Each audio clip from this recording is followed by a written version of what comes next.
The night had been long, but for Mara Lewis, it was finally supposed to end. The soft hum of the coolers echoed through the quiet convenience store, and the smell of coffee grounds lingered in the air. Outside, the world looked calm beneath the pale light of the setting sun. She was wiping down the counter, exhausted but content, ready to turn off the lights and lock up. But fate had other plans, the kind that can twist an ordinary night into something unforgettable. Because just as Mara reached for the key to close the register, the doorbell chimed, and 3 men walked in. Before she could greet them, she felt something cold, not from the air conditioning, but from their eyes. The tall one in front smirked, his boots thudding against the tiled floor. "We're not here to buy," he said with a grin that made her stomach twist. His 2 friends followed close behind, laughing under their breath, their shadows long across the floor. Mara's heart began to race. She glanced toward the clock, 10 minutes past closing. She was alone, or at least, she thought she was. If you believe kindness, courage, and standing up for what's right can still change the world, then please take a moment to like, comment, share, and subscribe to Kindness Corner. It helps stories like this reach more hearts. Mara tried to keep calm, her voice trembling as she said they were closed, but the men only stepped closer. The one with the leather jacket, his name tag read Kyle, laughed. "Closed?" he echoed mockingly. "We're just getting started." One of them leaned on the counter, pretending to study the candy bars, while the third, wearing a red flannel, moved closer toward the side aisle, blocking her exit. The air felt heavy, suffocating. She thought of her mother, who was home waiting, and how she always said, "You never know who walks into your life, some to hurt you, some to save you." Her trembling hands clutched the counter as Kyle leaned closer, his breath reeking of alcohol. "What's wrong, sweetheart?" "Nervous," he taunted. When she didn't answer, he grabbed the front of her red shirt, yanking her forward. The fabric tore near the collar with a sharp sound that broke her inside more than the cloth ever could. She gasped, stumbling back, trying to pull free, but his grip was tight. The other 2 burst into laughter, loud, mocking, cruel. "Guess we found some entertainment tonight," one sneered. Tears filled her eyes, but she fought them back. She couldn't give them that satisfaction. She tried to think, to reach for something, anything, but fear froze her in place. Then, as if the universe had heard her silent cry, a sound came from the back of the store. A soft thud. A step. And then another. The gang turned their heads, confused. Mara followed their gaze, her breath catching when she saw 3 shadows emerging slowly from between the aisles. They moved with calm precision, heavy boots echoing against the clean tiles.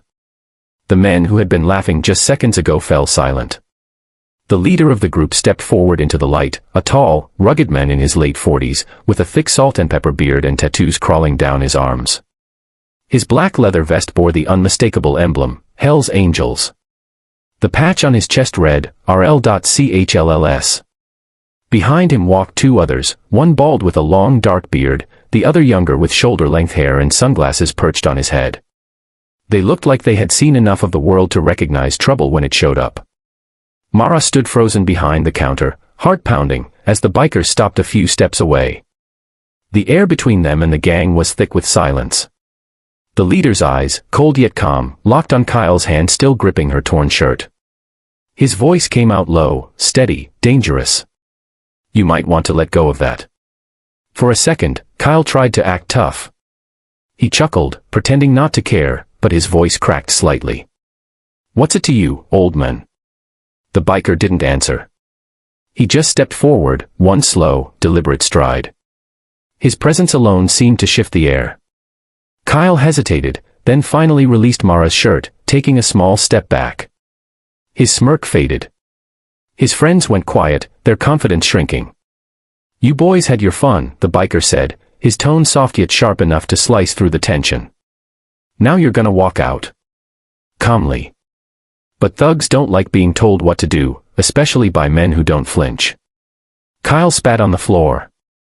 "You think you can scare us?" he snapped, though his voice trembled.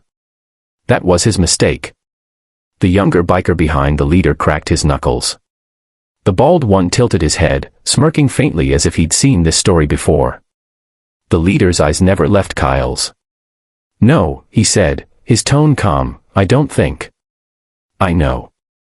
What happened next wasn't a brawl, it was a storm that lasted seconds. Kyle tried to shove the biker, but his arm was caught mid-motion. A twist, a step, a sound, and he was on the floor, groaning. The second man lunged, but the bald biker intercepted him, pushing him against the counter so hard the shelf rattled. The third thug froze completely, hands raised, backing away until he hit the door. The bell above it chimed as he ran. The others stumbled after him, shouting something no one bothered to hear. Then, silence. Mara stood behind the counter, her torn shirt trembling in her hands, eyes wide in disbelief. The leader looked at her gently, his tone changing completely. "You okay, miss?" She nodded, barely able to speak. Her voice cracked when she whispered, "Thank you." He just gave a small nod and said, "Keep your lights on a few more minutes.